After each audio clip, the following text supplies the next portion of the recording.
I'm Janet Clark, and you are listening to the Sales Matchmaker Podcast. Hello, you are listening to the Sales Matchmaker Podcast. I am your host, Janet Clark, and I am the Sales Matchmaker. So today we have an episode that is going to be a little bit of a story. So I call this the saga between the coach who needs a high-ticket salesperson to sell her programs and the salesperson who needs a coach to sell for. So here, let's jump in right into this today because I have so much to say about this, and I continually hit up against this every single day because I'm either talking with coaches and consultants who are looking to hire a salesperson, or I'm talking with salespeople who are looking for someone to sell for. So here's this scenario. Let's call the coach Christy. So Christy has built her coaching business, and she has built it up into the low six figures. And some months she does $10,000, and then she might have a couple of leaner months, but then she might have a 15 or 20K month, right? So it's kind of inconsistent cash flow. But mostly she realizes that she built her business through her own organic outreach and referrals. So Christy has been in some various coaching programs, so she's connected with a lot of other business people out there. She goes to networking events, meaning masterminds or different live events, so she meets people. And so sometimes she has the feast where she gets a few new clients based on these relationships that she's making in her meetings with people. And other times she dips back a little bit because there's just not a lot of referrals coming in. But she does do some organic outreach. And so she has the opportunity through her Facebook following, and she does some posts on LinkedIn. So she can sometimes get some conversations going and bring clients in that way. So pretty much what has been happening is that she's come to a point where she has pretty much maxed out. She literally can't seem to break through this plateau that she's at in the low six figures. And she really doesn't know what else to do. She doesn't have more time to spend doing the organic outreach. She's got enough clients to keep her busy, but it's always every week. She just feels like she should be doing more to bring in more clients. And she's already had some experience with Facebook. So she's done some Facebook ads in the past, and that didn't work out really well at all for her because even though she did do the webinar, she invested a lot of money to work with these gurus that supposedly were going to help her build her funnel. She did end up getting some leads, and her calendar got filled up and she got booked. But what happened is that a lot of them were no-shows. And then when she did get them on the phone, most of them were broke. They were tire kickers. They forgot why they even booked the call. And she really wasn't able to close an appreciable amount of them. She maybe got one or two out of, thousands and thousands of dollars in investment and time that she spent on that whole the advertising thing. So at this point, she's kind of bewildered, and exhausted and just not sure, what am I going to do? But here's what's going on in her head, right? There's this thought process going on, and she's saying to herself, and see if you relate to this, because I know a lot of you will, I'm really too busy with my clients to keep doing all this sales stuff myself. And I'm good with the clients. I like that. I'm pretty good with sales too, but I'd rather be working with more clients. But I can't keep working 40, 50, and 60 hours a week. That's not freedom for me. And so I need a solid high-ticket salesperson to add to my team.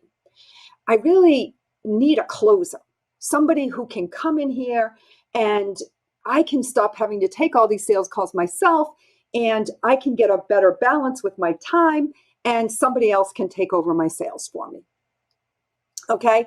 Now, the other thing that's going through her head is this like, I have to be careful though, because I don't want to get burned on my profit margin because I'm going to have to pay this person. So I'm only going to pay this person if they actually make sales, right? So I need to find a closer who's really good, who will work on straight commission. And I'm a little nervous about outsourcing it at all. So I hope I can find someone that can actually sell my program, because so far I'm the only one who's ever sold it. And I know I've got it dialed in, but I do it organically. So I'm not sure how that's actually going to work, but I'm going to go find someone that can do that for me. Okay, so that's Christy.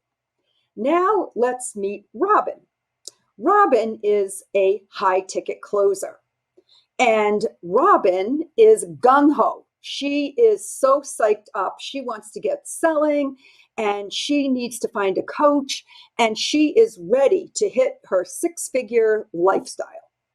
And she's made an investment already. She's already invested maybe $2,500, maybe $5,000 in getting some high ticket sales training. And even though she's had some experience in sales before, it was never in the online world, but now she's taken this course and she's got her certification and she is just like ready to go out there and close sales. She knows she's good because she's memorized all the scripts and she's done all the role plays and she knows how to overcome all the objections. And so she's just really out there looking, right? She's going to put her banner out there on her LinkedIn, and she's going to find somebody who is been looking for her for so long, and they're going to meet up and live happily ever after. So Robin's thought process is going something like this, like, I have the script down pat. Now, when I get an opportunity to talk to one of these coaches, I'm going to role play with them and I'm going to show them how good I am at closing, right? And I'm going to look for somebody who can put a lot of leads on my calendar, because right now I could take 10 or 20 or even 30 calls every single week. And when I find that person with those inbound leads, I'm going to become their best closer and I'm going to make 6 figures. And I'm like super psyched about that. So here we have these 2 people who happen to meet each other somewhere on the world of social media. And so Christy and Robin sit down and they have a Zoom call together. And they start the conversation, and Robin says to Christy, like, I'm so excited. I've been following you on LinkedIn and Facebook. I love what you do. And I know that I'm going to be able to sell your program for you. So tell me more about it. And so Christy tells Robin all about her program. And it turns out that she's got this nice program, 7,500. Sometimes she can get 10K for it. Really depends. Some of them work with her more one-on-one, but she has also got a group program and she's doing pretty good, right? She's been enrolling people and she's been meeting these people at events and she's been talking to them through her social media. And so she figures she has a pretty good close ratio, right? She's like, typically I get on the phone with people. I close at least 50% of the people that I talk to. Of course, most of them are referrals, so that helps. Right? So, but I'm super excited to get a salesperson on board because I'm spending so much time on my sales that I don't really have the time to work with my clients. So Robin gets all excited and she says, oh my God, I'd love to sell for you. Like, I'm super excited about it.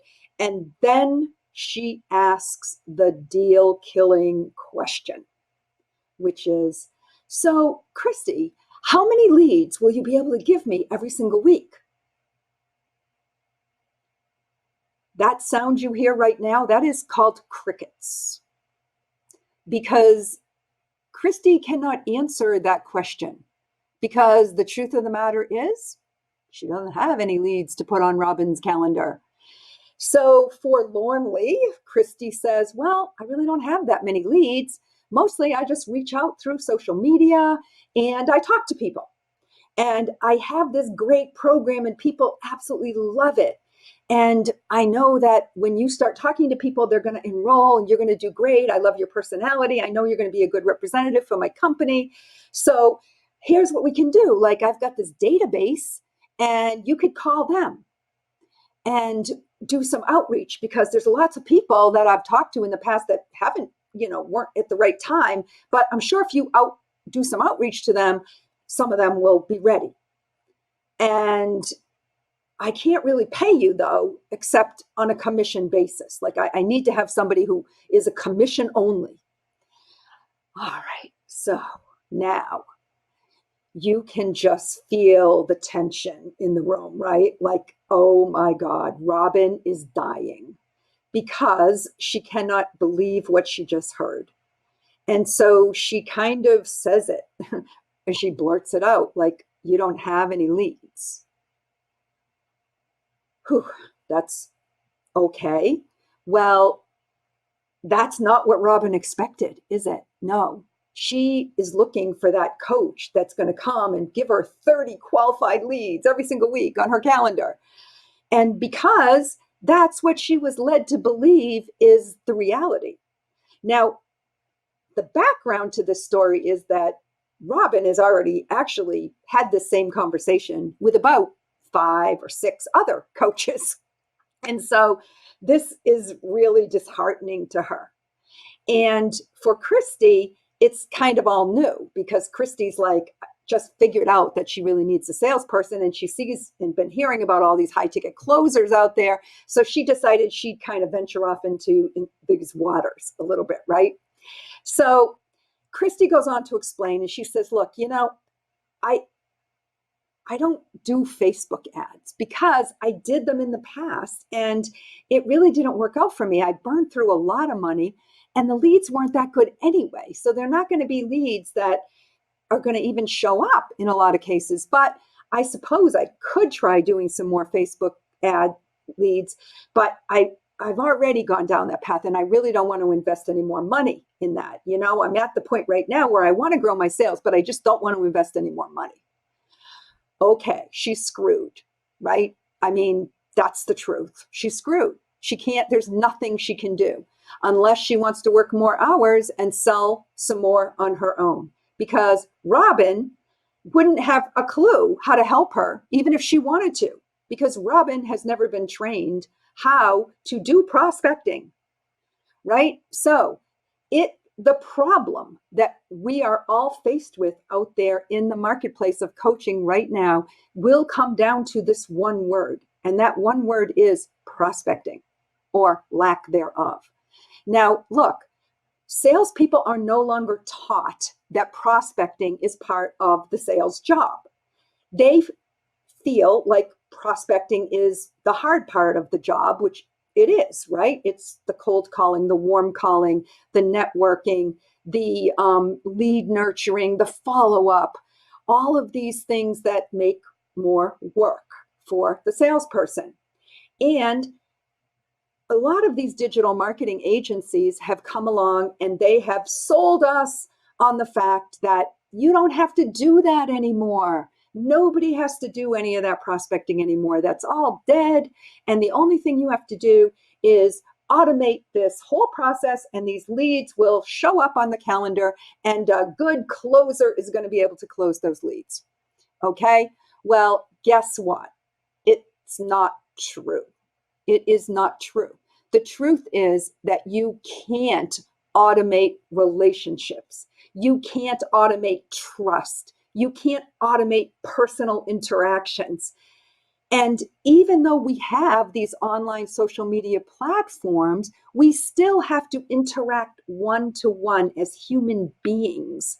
And somebody has to do it. It still requires the personal touch. Because prospecting is and always has been the first step in the sales process. Now, marketing may generate some leads. They may bring in some interested people, some people who maybe even self-identified that they'd like to learn a little bit more. But those are not qualified leads. Those are not prospects. They're just unqualified leads. And so what the salesperson's job is to work with those leads or with a targeted ideal client list to nurture those relationships, to reach out and develop some sort of rapport with these people to determine whether these people are truly qualified buyers for this particular program. Now, it's the job of the salesperson to do that, but it is the job or the responsibility of the coach to make sure that they fund that process, because it is still something that the salesperson is going to have to do, and it's going to take some time to fill the pipeline on behalf of this coach. Now, unfortunately, far too many coaches and consultants don't understand the difference between a cold lead and nurturing the prospect, the prospecting and the lead nurturing. And they assume that the salesperson should be able to just come in and close these unqualified leads, just put them on their calendar and they're going to close them. And it's just not the case. So on the other hand, the salespeople, they don't want to have to reach out and they don't want to turn those leads into prospects. They just want to get on a closing call, right? So there we have the dilemma. No one wants to take the time to do the prospecting. The coach doesn't want to pay the salesperson until they sell something. And the prospecting takes special skill and it takes time, and not everybody is good at it. And it's really hard to find that person who can do it all, like who is a really well-rounded sales professional who can do both the lead nurturing piece of it and qualifying, and also can close the sale. But you have to find the right person. So prospects must be created by the salesperson through one-on-one dialogue. And it can only happen through some sort of one-on-one communication. And it could be just social media messaging. It could be email messaging. It could be phone conversations. It could actually be face-to-face or Zoom or whatever. Now, in the high-ticket coaching world, prospecting is the process of initiating and developing those conversations. And many times, the coach themselves, they've done that. They've actually been pretty good at prospecting. But now they don't want to pay anybody else to do it. They just want it to magically happen, but it's not going to happen. So that's when they need to realize that they have to hire a salesperson who knows how to prospect and is willing to do it. So the goal of sales prospecting is to get those cold leads through the funnel. And sometimes the cold leads are done through direct outreach, where the salesperson actually reaches out on, say, LinkedIn or one of the other, maybe into the Facebook group of the coach, and starts initiating conversations. And there is a way to do that makes them non-salesy, non-pushy, non-slimy, but they have to know how to do it. So if you're a coach or a consultant, you need to find a salesperson who is willing to do that. So you need to find the right salesperson. And I define that person as a sales pro. Now, pro is an acronym, P-R-O, right? That stands for, P is for someone who is willing to do prospecting. R, someone who is a relationship builder. And O is somebody who will do outreach. So they recognize that they're not going to just sit there and take sales calls. They're actually going to do some level of reaching out on their own. So in Sales Map, the program that we offer where we match these sales pros with our clients, we actually have created this calculator. Now, the calculator is really cool because it breaks down what the true cost of hiring a salesperson is, and also how much money you're leaving on the table by not having a salesperson. Because the truth of the matter is that when you hire the right salesperson, you should be able to see anywhere from 4 to 10x sales growth in your company very, very quickly. But you have to get the right person in order for that to happen, right? You need somebody that can also generate those qualified leads through the funnel. And they do that through their one-on-one interaction. Now, if you're a salesperson, I want this to be your wake-up call. And that is that you are an entrepreneur. you are self-employed. You are the CEO of You Inc. So Robin, as a salesperson, has to consider herself that she is building a business called Robin Inc., or whatever she wants to call it. And as the CEO of that company, she has to deliver a service to her client that is something that that client needs, wants, and will pay for. And that is sales, but not just one aspect of the sales process. See, there's 5 steps in the sales process, depending on whose training you go to, but we know that there's kind of 5 steps in most sales training programs. And the first one happens to be prospecting. So what's happened is all of these people have taken all of these courses and they've learned one step, which is step number 5, closing. But they've left out the other 4 steps.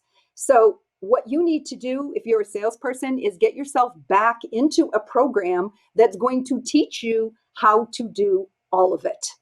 You need to know how to reach out and build relationships. You need to know how to represent your coach or consultant at a very high level and represent their brand in the marketplace.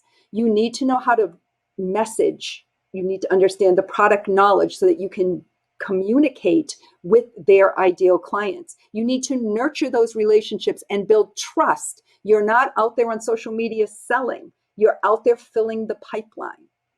And you need to understand how that pipeline works and what the stages are that you have to bring people through to get to the point where you can get on a phone call with them and actually close that sale. Now, you need a CRM to do that. And in some cases, your coach consultant may have that. And in other cases, you need to have it and bring it. I like it better that the salesperson takes that responsibility on themselves. So whatever you are thinking now as a salesperson, if it isn't working for you, and I can pretty much guarantee if you're out there calling yourself a high ticket closer, then the odds are it's not working for you, then you probably need to figure out where you can go and pick up these other skills. So you're going to need to learn how to cultivate, nurture, build trust, and qualify clients. And again, obviously, if you reach out to me, I can help you with that because we do offer that as part of our sales map matching program. So not only do we help our clients to be matched with the right sales pro, but we actually bring the salespeople in and we teach them how to become sales pros. So look, the demand is out there. There's a big gaping hole in the marketplace. There is a disconnect between what coaches need and what the so-called closers are offering. We need to bridge that gap, and we are going to do that through one word, and that is prospecting.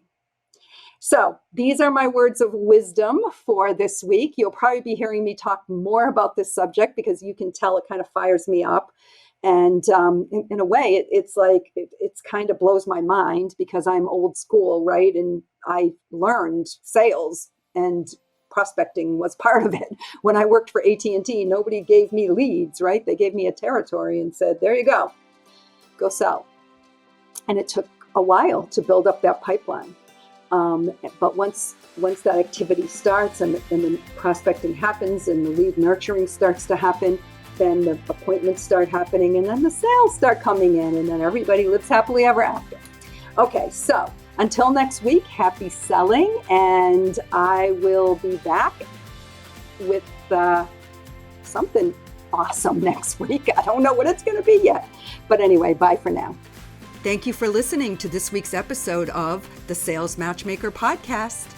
To hear more episodes, visit us at www.thesalesmatchmaker.com.